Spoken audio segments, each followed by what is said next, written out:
Todo investidor deseja investir em um ativo livre de risco. Infelizmente, não existe nada que seja 100% livre de risco. Isto realmente é uma pena. A renda fixa tem o risco da variação da taxa Selic. As ações têm o risco do capital do qual você investe. Os imóveis possuem o risco da propriedade. A criptomoeda tem o risco da volatilidade. Os negócios têm o risco da concorrência e da incerteza. E não fazer nada também tem o risco da oportunidade. Então espero que você entenda que esses 3 investimentos que te passarei não é uma recomendação, pois cada um possui o seu próprio grau de risco. De todo modo, me aprofundarei nessas 3 opções que irei te mostrar, e independentemente de qual seja o seu ponto de partida, mesmo com R$100, é possível você começar a investir.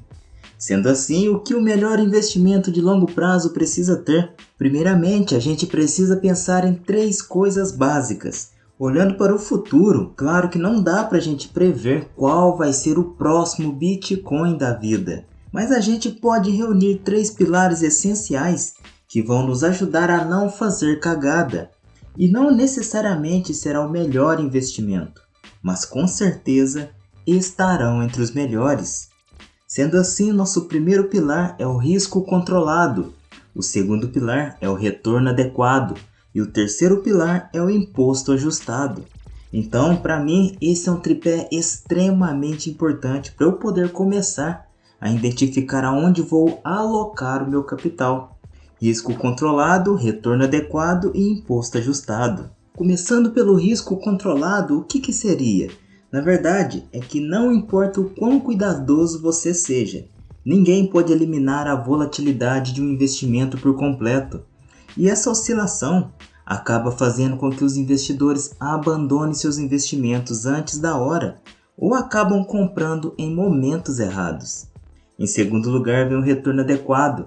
Basicamente, é eu ter um bom retorno relativo a alguma coisa.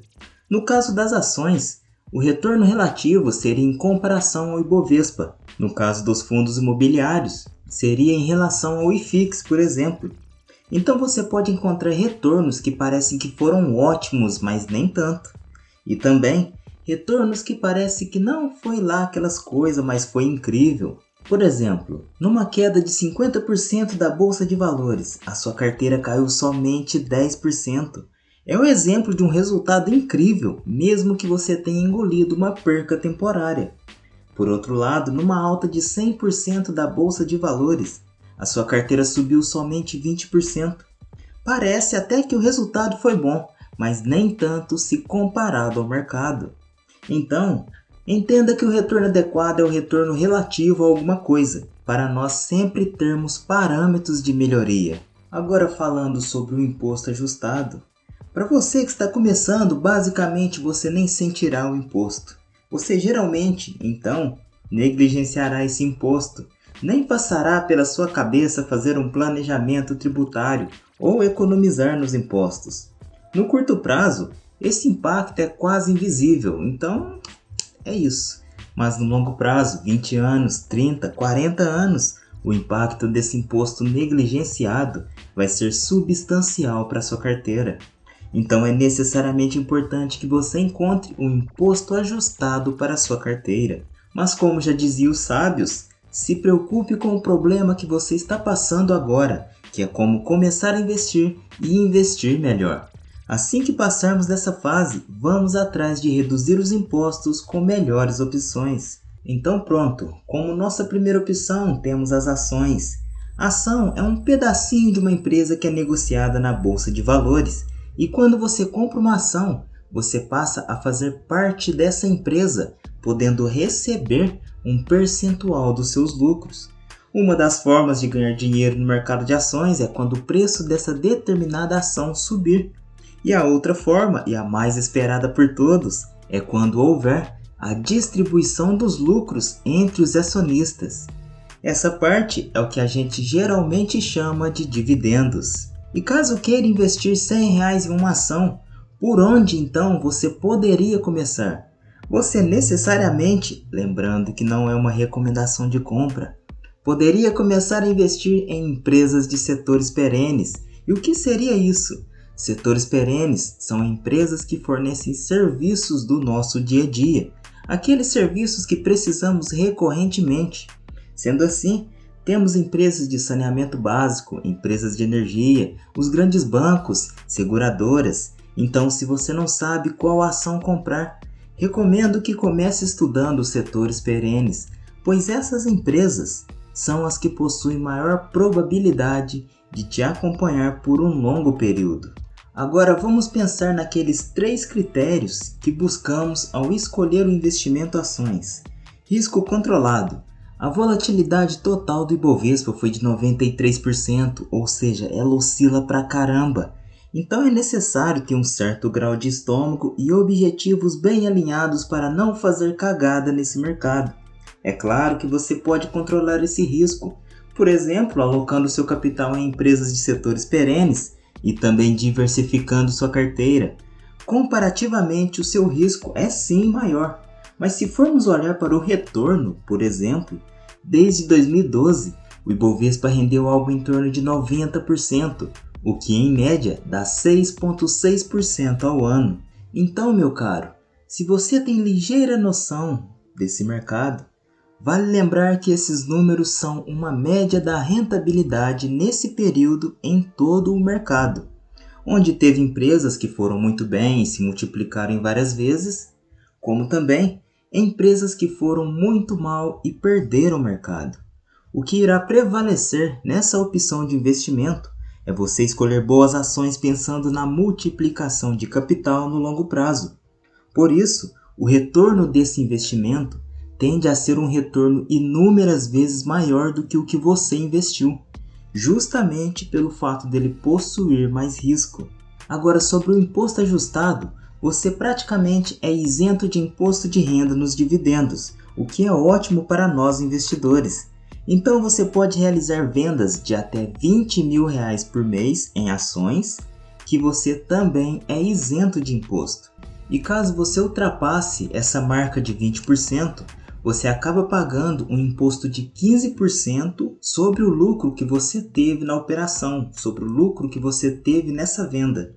E como nossa segunda opção, temos os fundos imobiliários. Fundos imobiliários basicamente é você ter pedacinhos de empreendimentos no setor imobiliário.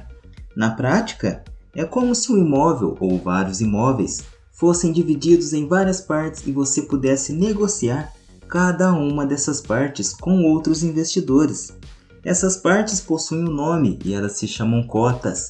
Então, a partir do momento que você abre a sua corretora e compra algumas cotas, você passa a ser um dos donos desses fundos imobiliários. Consequentemente, você recebe também parte do aluguel dos inquilinos, que alugam salas, lojas, lajes corporativas, shopping, vai depender do fundo. Resumindo, você recebe um valor proporcional à quantidade de cotas que você comprou, e esse aluguel cai em sua conta todo mês.